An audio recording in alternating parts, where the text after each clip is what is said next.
Everybody, we're going to be getting started. Thank you so much for joining us for tonight's event. Oh my goodness. Join us in welcoming Dr. Gary Oxenhandler. This he wrote about the monumental case from his time on the bench, The Life of a Murder, which followed the tragic murder of Rebecca Apatoise and the 35-year pursuit for justice. And tonight, he's in conversation with Alan Spector, fellow author and high school classmate, which I understand lots of you are classmates. Amazing. Good for you supporting your friend. My name is Alana, and I'll be the host for this evening, so if you need anything, grab me, I'll help. And let's see, I have a couple notes before we begin. Tonight's event is possible because of your support. When you support Left Bank Books, your money goes directly into the local economy, which funds the streets, parks, libraries, and more. It also helps writers get the support they deserve and allows us to produce events such as this. So thank you once again. We are always working here to plan new events for readers of all ages. Thank you. On Friday, October 3rd at 7 p.m., we will be hosting Elizabeth George for her new Detective Lindley novel, A Slowly Dying Cause. Tickets for that are available on our Eventbrite, which is linked through our website. And each ticket includes a copy of the book. Let's see, a little bit about the author tonight. So Gary Oxenhandler began law school in 1968 at the University of Missouri-Columbia, and then he was drafted and served in the U.S. Army from 1969 to 1970. Upon discharge, he returned to law school, obtaining his Juris Doctor degree. For 29 years, Gary practiced law, and in 2002, Governor Bob Holden appointed Oxenhandler as the 13th Circuit Judge. All right, I'll turn it over to you. So my job tonight is to say a few words and get out of the way. And that's what I'm going to do. Instead of adding to the introduction, I thought it'd be helpful to hear it from the horse's mouth. I don't mind. So Gary, yes, high school classmates, University City High School class of 1964. Anybody else here? Tell us about yourself and also how that relates to the story that we're going to be talking about tonight and the book that it became. You didn't tell me you were going to ask me that question. I sent you the question. You did. But before, I want to say thank you. I want to say thank you to Left Bank Books. Thank you for hosting this evening. Al, thank you for doing this. It's been a lot of fun getting ready for it. Tony Brunsman, Cincinnati Book Publishing back there, drove in from Cincinnati to see the Reds lose twice to the Cardinals. And so, Slight correction, it was 1-1. I misread it. And thanks to all of you. You know, I look at my life and my career, and I think it was very larky how it happened. It was in just a momentary conversation with Marvin Toffel that I ended up going to law school. How I ended up on the bench is equally how did that happen story. But there's a common theme for all of that, and that common theme is all of you and the love and support that you have given me throughout my entire life. And there are people that I was in kindergarten with and that are here tonight. And so I'm most appreciative of all of you. I don't know how I really got to that I needed to write a book. I think that in 2022, I was thinking that I wanted to do some kind of writing. And I looked at some of the interesting cases that I had, particularly the homicide cases that I was involved in. While I was on the bench, I tried about 250 jury trials, any kind of personal injury, medical malpractice, products liability, all the way up through capital murder. And I communicated with my court reporter, a lady by the name of Crystal Murphy, who plays a major part in this book, and said, let's help me put together a list of the cases that we thought were interesting. This one resonated. Why it did, I'm not quite sure. And it really just started off, I was embarrassed to call it anything more than a writing because I didn't know where it was going to go. And then after about, a year and a half, I started calling it a manuscript. And I think sometime after that, the word the book. And so that sort of, I dove into it. And as a result of being able to play the judge card in a number of instances, people made themselves available to me, and I was able to access some records that are normally not accessed by anyone in the public. And you know, interestingly, excuse me, judges don't look at their transcripts. There isn't any reason for us to do that. Once we're done with the trial, unless we have some kind of post-conviction relief matter to take up, we don't read them. And so this was a 1,000-page transcript, and I was able to get a copy of it through Crystal, who is who's a stenographer or a judge in Jackson County. No more sneezing, and so it was a very fascinating read for me, particularly because when I went to the bench, I made a pledge that I would try and listen to everyone, be respectful, and that I would be fair and impartial. And I was worried about, as I went through and read what I did at various points in the trial, if I lived up to that. And so that was a fascinating relook for me. So how I got here, you know, there were a lot of people that helped me along the way. Tony helped. I talked to Al right away. There was a bookshop owner and novelist by the name of Alex George in Columbia, who I went and talked to. And he said, well, if you want to write a book, here's what good writers do. They go, okay, I'm going to write every day from 8 o'clock in the morning till 1 o'clock. Set your phone in the other room and don't be, you know, searching the internet. And I said, well, you know, I can't do that. I mediate, I arbitrate, I take some assignments from the court, and I just can't do it. And I actually found that I spent a lot of time writing in the middle of the night. I would get up, it'd be 1 o'clock in the morning, and I would be wide awake, and I would just, you know, maybe I would have an idea for something, or I would just go in and sit down at the laptop and peck away a little bit, and then eventually go to sleep 2 or 3 hours later. And I was very comfortable doing that. Yeah, for me, it's 2 o'clock in the morning, but that's when I'm getting up for the day. So never mind. Okay. So tell us about who Becky Doisy and Johnny Wright were, and how that relates and, in essence, creates the story. Becky Doisy was from St. Louis. She came from a very loving family. Her father was a doc. Her mother spent all of her time working for various church charities. Her grandfather won a Nobel Prize. I think maybe the first Nobel Prize winner in St. Louis. And there's a wing of St. Louis Medical Schools. There's a wing named after him. And she was a student at MU. She was studying teaching, wanted to be a special education teacher. They wanted her to go do her student teaching in St. Louis, and she didn't want to leave Columbia. And that she worked at Ernie's, which those of you that have lived in Columbia know that Ernie's is a downtown diner that everybody goes to and hangs out at. And she was a very popular waitress there. And from what I was able to ascertain about Becky is that she was a very lovely woman. She was very smart. When I met her via the book, and of course I didn't meet her, but through her friends and those family members that I was able to speak to, she had become a very introspective young lady.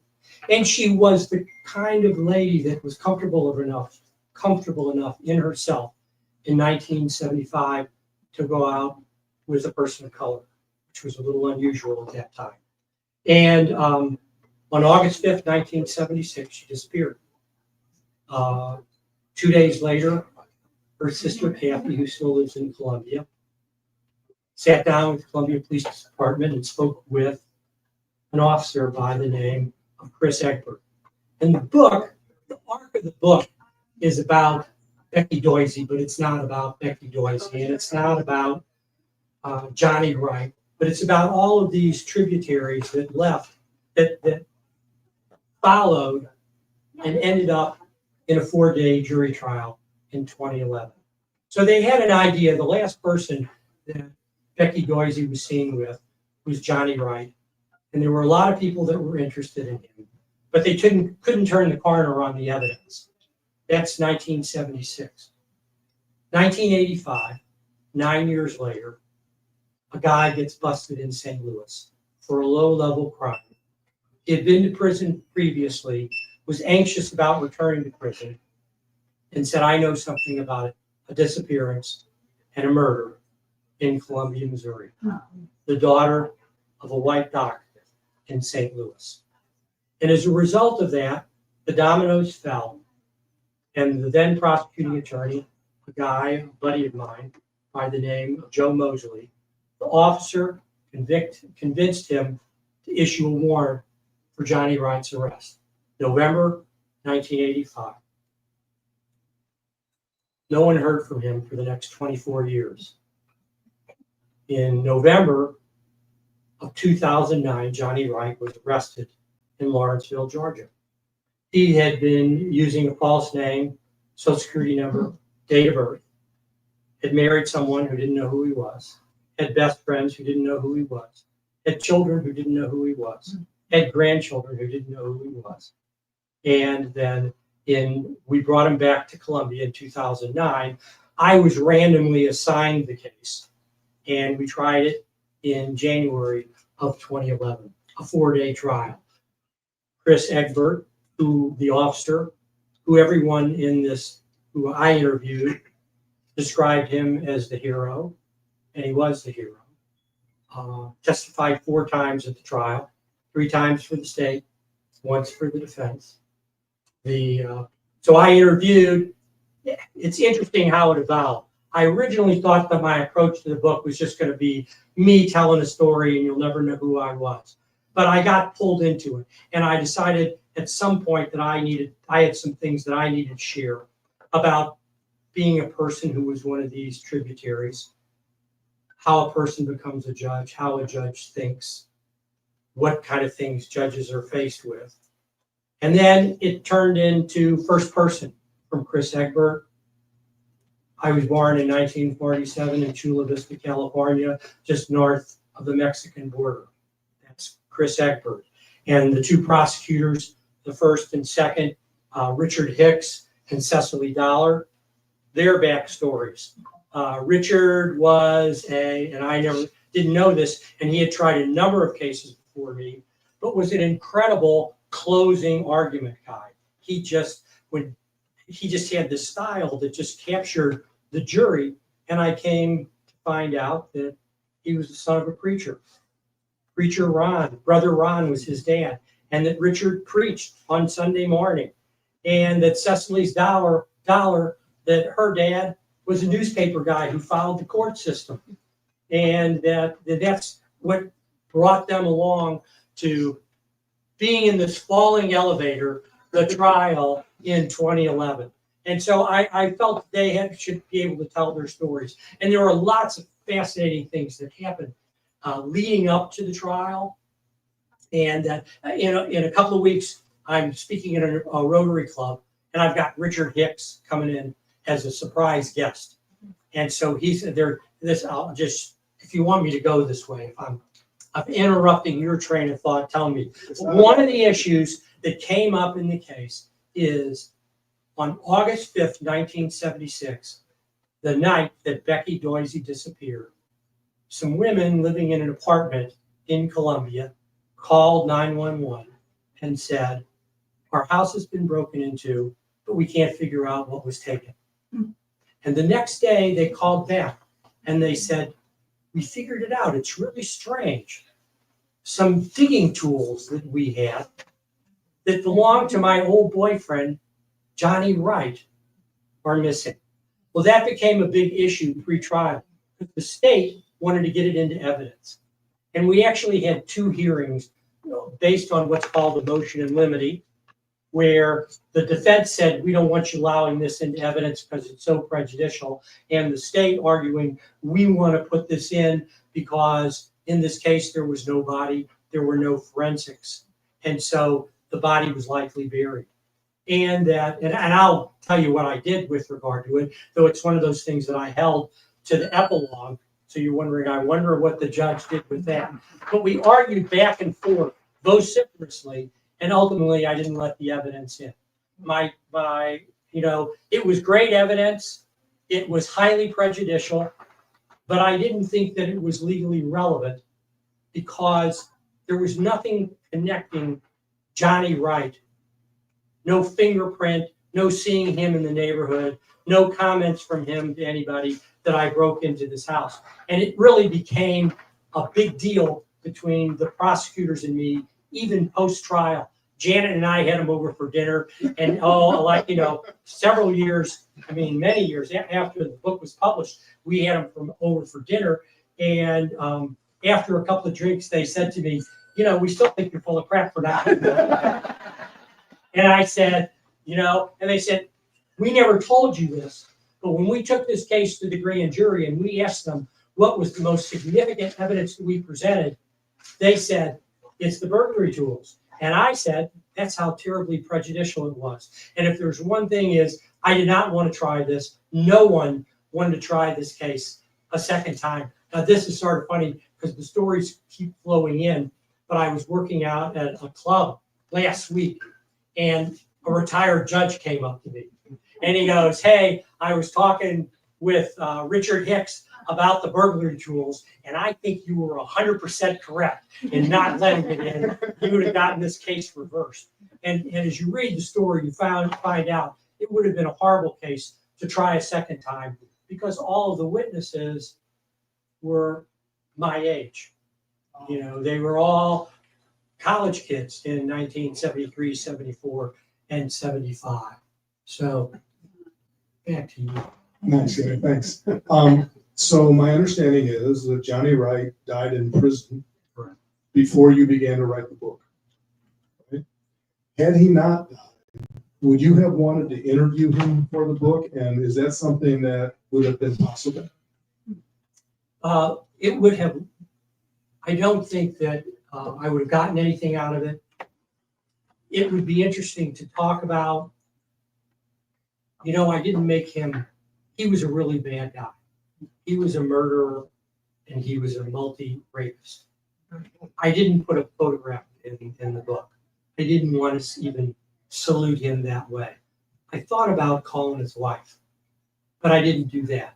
There were a lot of instances where I just felt it would have been interesting, but these people, I can't imagine what it would have been like for Mrs. Wright to find out that this wasn't the guy she married. I didn't see where it had value. So I had ways of contacting. And likewise, there was I reached out via the court system to all the jurors. I had at least addresses back in 2011. I didn't contact them, but the court contacted, I did a letter, and only one contacted me back. And that was an alternate juror who you hear from, juror number 53, who was just fascinating. And it really begged another question that the court systems are talking about now. And that is the trauma that people sustain as a result of going through a trial. Not only the judges, but a 20-year-old clerk who has to look at a photograph of something or hear something, and the jurors. This was not a pleasant trial to be at. It would have been very difficult for the jurors. And so we've started training. In fact, I did it when I was presiding judge. I did a training for everybody in the courthouse on trauma. And it so happened a good friend of mine by the name of James Straub, who's an international trauma specialist. And I brought him in to talk to everybody about it. And fascinatingly, there's twice a year judges go to school. We have the opportunity. We have Judicial College, which is actually going on this week down in Branson. And they also do a trial skills, which you can volunteer for. And I went to one that was on trauma in the courtroom. And it was 40 judges that were at this conference, and they brought in a specialist, and she addressed everybody and said, how about trauma that you've suffered in the courtroom? What have you experienced? Dead silence. No one had a word to say for 10 minutes, and she just looked at us, and someone's hand went up, and they started to tell a story, and then for the next 3.5 hours, everyone related stories about what happened to them in the courtroom, things that traumatized them.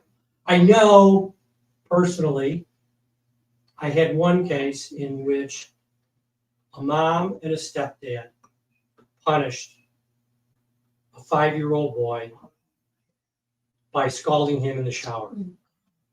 And when I do this, I'm looking at the photograph. I had the kid testify. And it was sort of fascinating how we did it, because you couldn't have, the mom had the right to be in the courtroom, but the kid couldn't be around the mom. So we had adjacent courtrooms, and I set up video cameras in the adjacent courtroom. Their lawyer, the defense counsel, was in my courtroom, and every time one barrage of questions ended, he went out, communicated with his client, who watched it, and then would come back in and ask questions or do whatever follow-up. And it held up on appeal. But so there's things that we don't really think about that go on, that jurors put up with. Actually, to that point, for those of you who have read the book, and I think I talked to a couple of folks who already have, I found not only the story fascinating, but also the behind the scenes things that go on for everybody who's involved, from prosecutors to defense to the judge to everybody else. So I guess my question, Gary, is there any difference in the behind the scenes stuff that come from a 35-year-old cold case versus one that is much more current? Did that make a difference in kind of how the trial was prosecuted? Yeah. You know, it's interesting. One of the issues that I put it in many books, and I go that I've had the opportunity, and I'm most appreciative of the opportunity to sign, is justice delayed, justice denied. You know, in this instance, they had to prove Becky Doisy was dead, and 35 years was helpful in doing that. The key witness in the case was back in '75 a heroin addict, but he got his life together and really became a hell of a citizen, and was a great witness in 2009. And then also the evidence of Johnny Wright being on the run, using a false name, social security number, date of birth, that can come into evidence. And so those were like significant things which I know helped convince a jury. And I'll tell you this, one of the most interesting chapters, as I was going through this and trying to figure it out, I was having a very difficult time wrestling with the timeline. Events occurred in '75. You don't find out about it until '93 or 2008. How do you sequence that to make sense? My next door neighbor is a chemical engineer by the name of Patty Cole. And I had Patty read some chapters, and she liked it. And she said, "Can I help?" And I said, "Oh, okay." And she is so very organized, and we were able to really put some organization to this, so it made better sense. We were always, dealing with these events that occurred at different times. So, I got help from a lot of places. The time period was a big deal. It was a terrible thing for the Doisy family, but it sure proved that Becky Doisy was dead. And there's an old joke, I guess, that you used to see a lot of, but you learn it in law school. It's where they're trying to show that Becky Doisy she's gone, and defense counsel is making their argument, and they have one of their clerks walk in the door of the courthouse, the courtroom, and they says, "And there she is." And everybody turns around and looks, and of course it's not her, and they go, "That's reasonable doubt." Oh, So I mean, those are the kind of things. There is a lot embroiled in this long period of time, and that's probably what drew me to it. And there's a really interesting player, and that was Mark Melman, who was Becky's boyfriend. For a couple of years prior to, they broke up a couple of years prior to her disappearance. He remained friends with the family for the whole time and was at every hearing that we had. And he just was a fascinating guy. And when I interviewed him and we were talking about this issue, he said, "Oh, you're just another guy that fell in love with her." Because she was a very lovely person, and guys were drawn to her. And I'm sorry, Janet, maybe I was. So. Okay. So you talked a little bit about your writing process and waking up at 1 o'clock in the morning and whatever. So tell us a little bit about how long from first word till publishing the process was. And were there some obstacles along the way that at the end of the day you really didn't overcome and had to move forward anyway? And the last part C. Write all these down. Part C, I'll remind you. Part C is, based on that experience, are you prompted to write book 2 or not? And why or why not? Really? Really? It was, it's Totally, man. 2022 to publication right at 3 years. And that the issue, I won't do it in order. The issue about writing another book was not in my brain until I started doing these and people say, "You're gonna write another book." And I think about things. I don't know that it would be a nonfiction book. It really took a lot out of me to do this, and you and I talk about Alan's very organized, maybe the most organized human being in the universe. And that when we talked about doing this, Al said, "Well, what do you want to talk about?" I said, "Look, Al, ask me anything you want. It's okay. And I will go with that." And so this has prompted me to be much more organized as I have gone through it. So there may be something else. Brunsman would like there to be something else. He's talked with me about it, but I'm thinking about it. I think the timeline was just the most challenging aspect. And I'll share this with you. I had an editor. She was in New York. I was referred to her via the gentleman, the novelist Alex George that I mentioned. And she was great, but she treated me like I lived in mid-Missouri. And it offended me.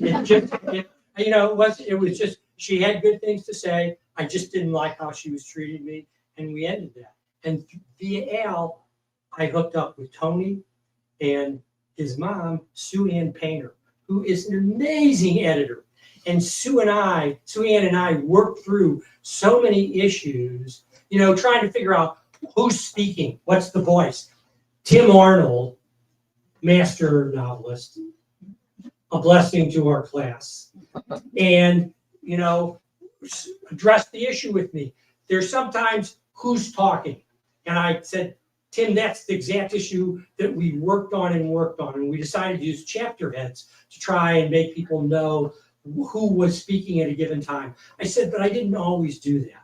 Sometimes I would italicize, subparagraph something that I just wanted people to go, I wonder who's saying this." Because that's part of the mystery. I wanted them to think through it a little bit, and I thought it made it fun. Now, maybe not fun, I don't know. So that would be one of the issues. So Tim critiqued your. Tim, I'm well, just saying. no, Tim critiqued. I wrote to Tim early on. Tim read the book, wrote me this great email, and he just honed in on that one issue. And I was able to give him a good response.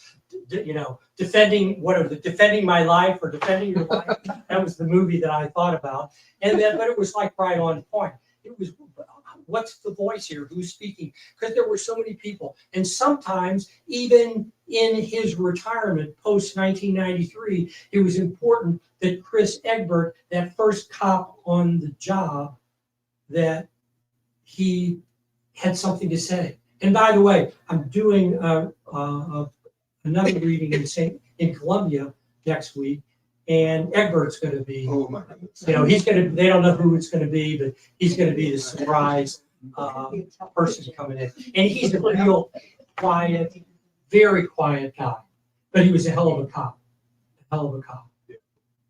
So, two things come to mind based on what you said. One is, my experience is if you ever write a book, everybody you know has an idea for what your next book ought to be. So if anybody has an idea for Gary, I'm sure he'd be glad.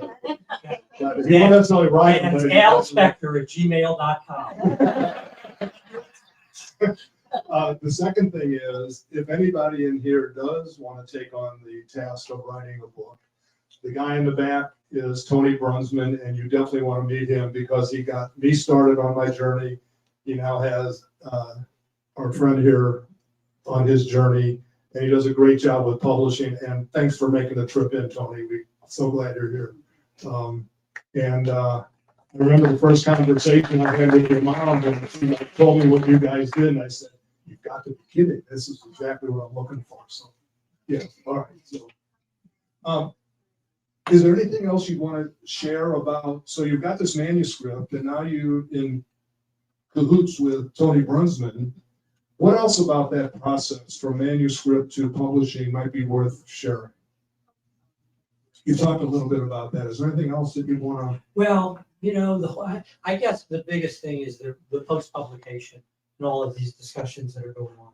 It's just fun. This is just total fun. And we want to give you all an opportunity to ask some, hopefully you all have some questions that are on your mind, and it's open to anything about either this book or being a judge, or, I would like to say that what this proves is that anyone can be an author of a book. But then I'm sitting here with Tim, and I'm sitting here with Al, and it's such a different level than what I'm at. But it really has been just a heck of an experience. Just Gary, let me add something.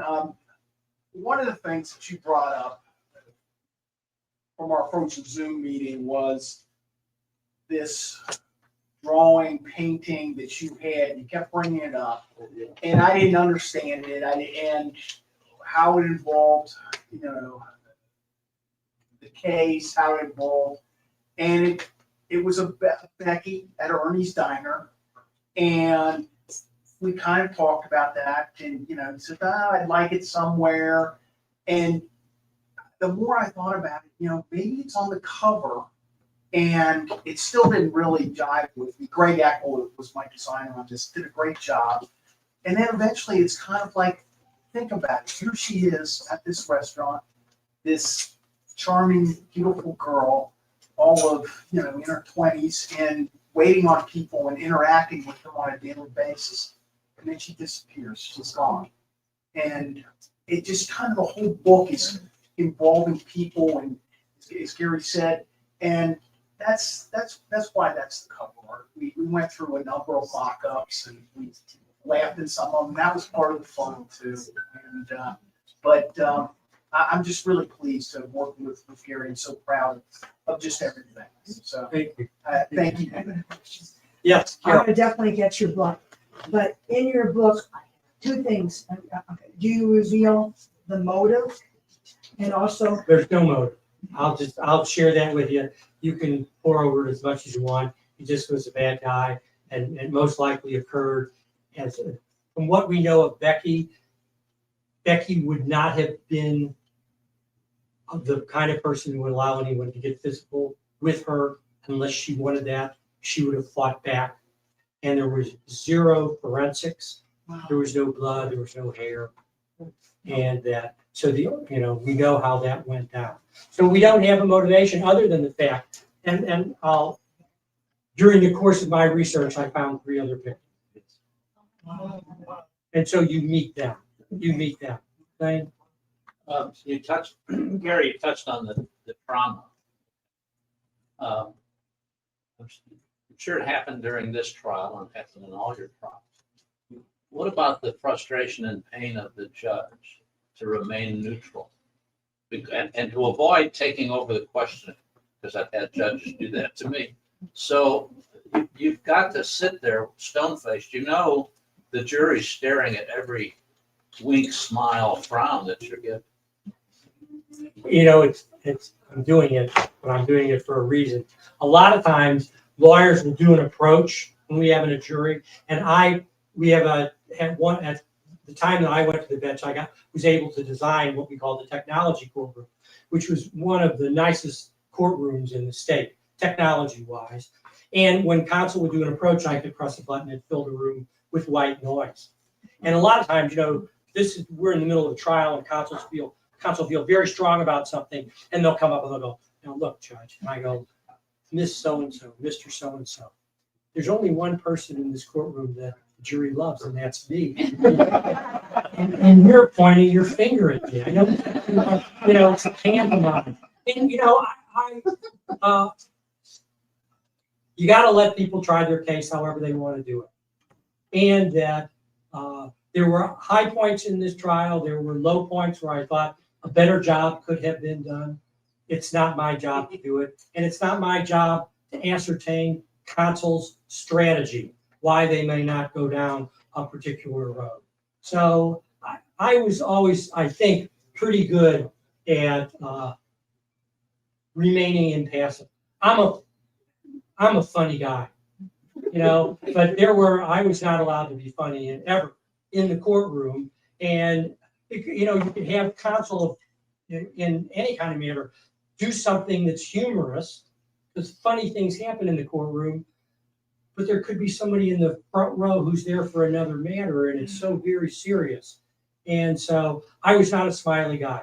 The only time, if there was good argument to be had, I'd like to have attorneys come in on a day when there was no one in the courtroom. If they want to argue a dispository motion of significance, come in, and then I could do my shtick. Really? You know, that was actually my joke, because those of you that know me, that honestly, I was on the bench for 14 years and never used the F word once. So you know, but I had an equivalent word, which was really. I go, really? Yeah, that was my equivalent word for that. But so I tried to remain out of the fray. If they had a problem, if I had to resolve something, I was very comfortable resolving it. It was interesting to me as I read the transcript as to whether or not how I would rule on just small matters as I saw them develop. And so that was fascinating. And I did pretty well in that regard. Yes, and then Larry. Did they ever find her? No, And did this trial give her family some closure? doubtful. I'm doubtful. I've got a different answer to that. Okay. Read the book. Yeah. You know, we're all older here. They're going to forget my answers. You know? So it won't make any difference. No, there was nobody. And in fact, I did some research on that, and there's well under 1,000 nobody cases have been tried in the history of the United States. They just don't happen that much. So no, we don't know this deep answer. Alf. Tell me about the credibility of the Mueller and Salt. What was the other guy's name? Simmons. Well, Simmons was worthless.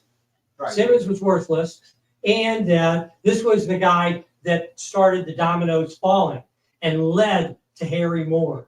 But Harry Moore became a great witness, and he was spectacular. Everybody fell in love with him. That was the opium. That was the guy who was an addict back then. And then it became a teacher, and just was, everybody liked him. And he just was, you wanted to believe what he had to say.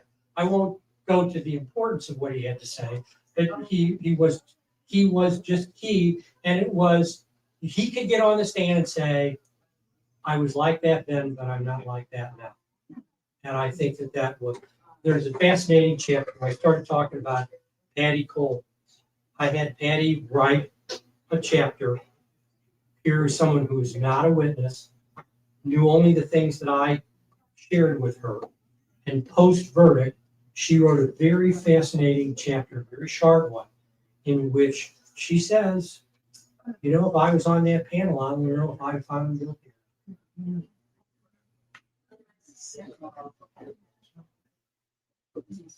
Let me jump in with a question here, Gary. You've touched on this a bit, but I want to dig into it a little bit further. This trial obviously had a huge personal effect on you. And then you went through it again writing the book, right? How does the story and continue to affect you? As we're sitting here, almost hourly during the day, I get emails and phone calls and texts from people who have read the book. After the book was published, there's a lady who lives across the street from me. Her name is Mary Miller Gordon. And she goes, "Oh my God, I didn't know you were writing about Becky Doisy. She was my best friend from kindergarten through high school." My sister-in-law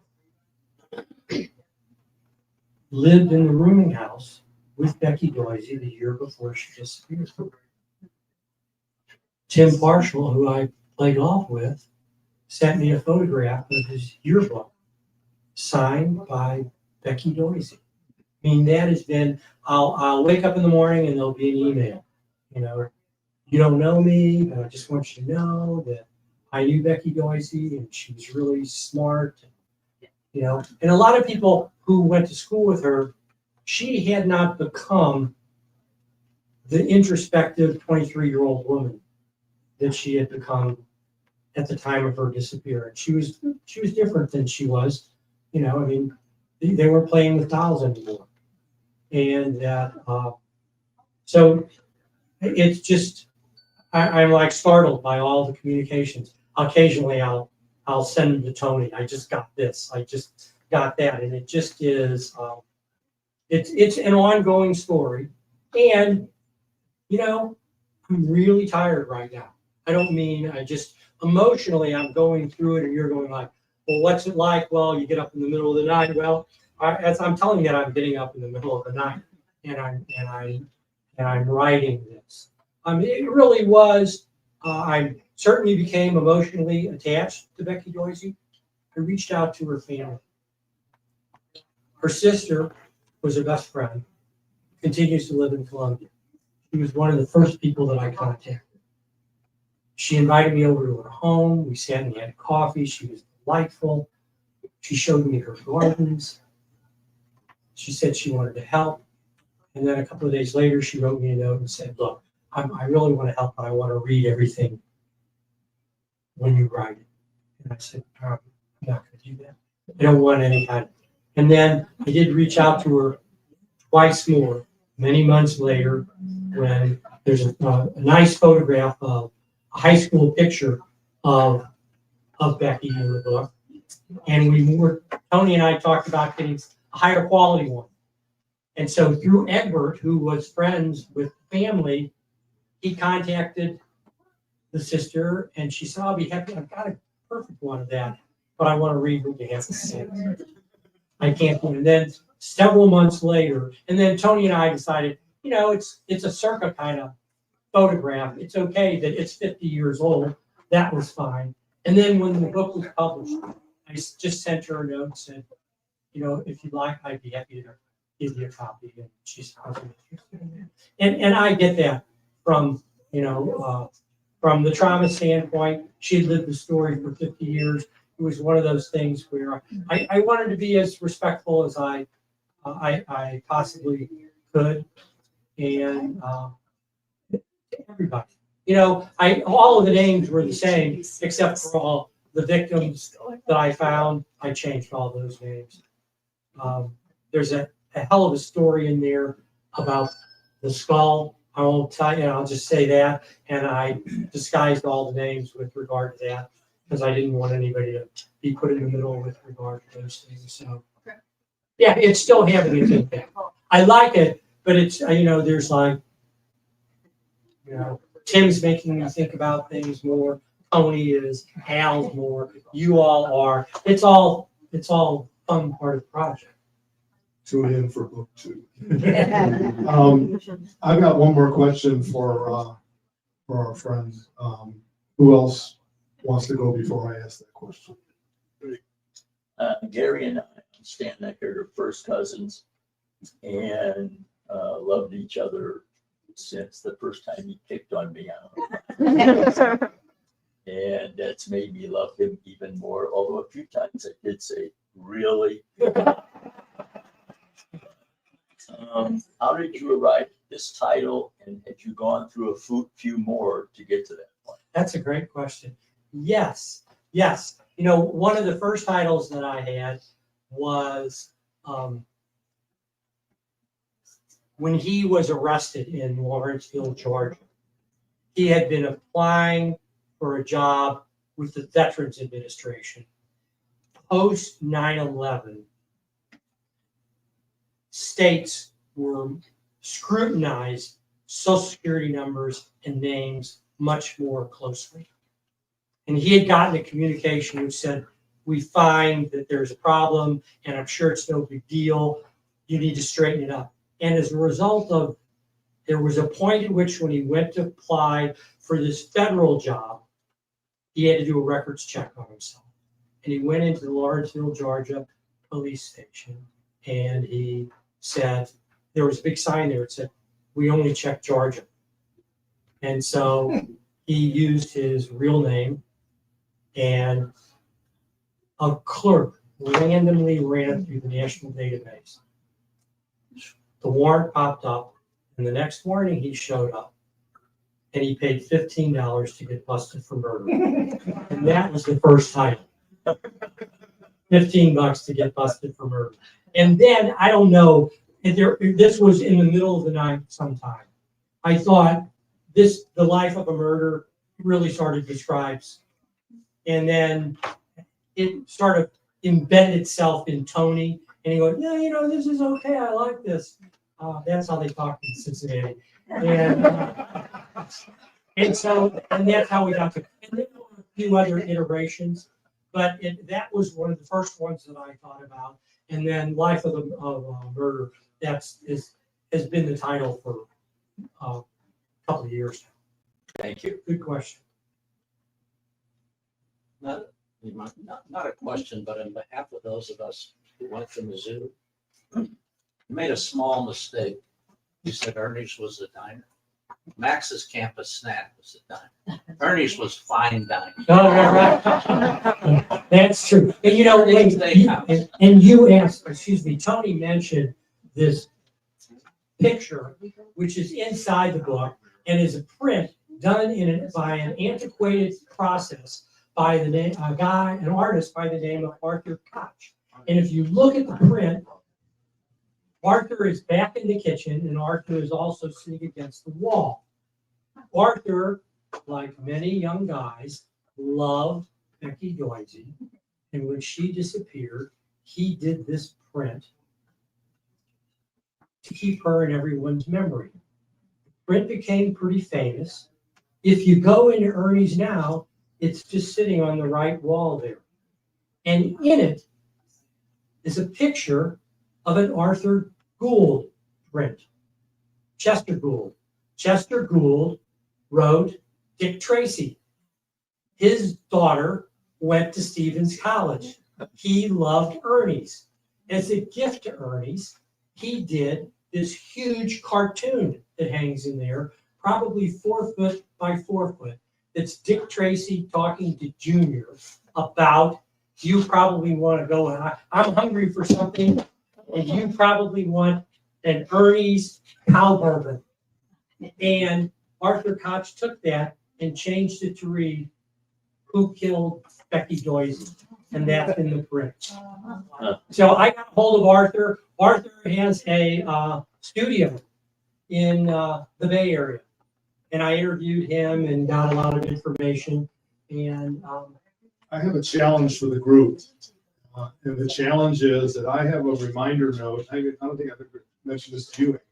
Reminder note that next time we're in Columbia, we're going to take the Oxenhandlers to Ernie's. I have got to go to Ernie's. So I would challenge everybody here to make the same commitment next time. So if that's okay with you, we'll. No, I love it. I go to Ernie's regularly, and I know many of the people that are depicted in the print.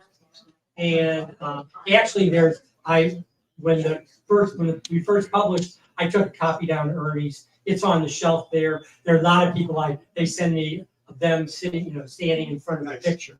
And so, because it's about Ernie's. It's about Becky Doisy. It's about Johnny Wright. And we're probably running near the end, but let me just read something. Real short. I got it. At 2:10 p.m. on August 5th, 1976, Thursday, the doorbell rang at the rooming house located at 408 Price Avenue, Columbia, Missouri. As Daniel headed down the steps to the door, Becky Doisy shouted that it was probably for her. At the doorway stood a 5'10", 145-pound black man. He had a mustache, wore a blue denim shirt, fancy stitching, and blue slacks. He looked 22 or so. Hi, is Becky here? Returning to the second floor, Dan told Doisy that there was a black man down there to see her. She said, "That's probably Johnny. He's been pestering me for a date." She was wearing cut-off blue jeans, a printed blue top, and sandals. As she went down the steps, she added, "If you see my cat, put her inside the door. If not, don't worry about it." Those were Becky Doisy's last known words. There you go. After that, I am not going to ask you my final question. If she was alive today, how old would she be? Well, she was born on July 4th, 1953. You do the math. So you do the math. 27 and she'd be up there. You'd be kind of surprised if she was one. Right. But that's what reasonable doubt is all about. There she is. Myron, I have a question. In the process of writing this, did you ever get really emotional as far as tears, or it really affected how you felt about the scenario? I'm that way right now. I don't know if you can. I mean, this is emotional for me, and it's the whole process. It's a process when you do something, and whatever it is. If you're Will Goldstein and you try a 5-day jury trial, you're emotional when you get home, and it takes a long time. You think through, what should I have done differently? How would I have done this differently? What was she like? What did I miss? So yeah, the whole thing is emotional. It's cathartic, but it's emotional. Oh yeah, Will Goldstein, jury, trial judge. Hey Gary, can you tell us a little bit about just briefly about the defense attorney, whether or not that person played any role? Cleveland Tyson practices out of Chicago now, was a St. Louis attorney, well respected, contacted him, didn't want to have anything to do with it. Contacted him on more than one occasion, didn't want to have anything to do with it. Used his cross-examination in the book. I thought he did a great cross-examination of Harry Moore. I thought it was just top drawer. And that I thought he could have done a better job in closing. I think he was tired. I think he was, and that's what happens a lot of times and that's when, in closing, when Richard Hicks, and really it's in Richard Hicks's rebuttal, he's very misleading. In closing, in a criminal case, the state has the right to make a closing argument. The defense makes a closing argument, and then the state makes a rebuttal. And Hicks was just very low-key, sing-song, and then the defense would make their argument, and then this different monster would come out of Richard Hicks. And so I thought that I applauded Cleveland Tyson's job in his cross-examination. I wish he had talked more to me, but he didn't. Thank you. We good? Nice job, Gary.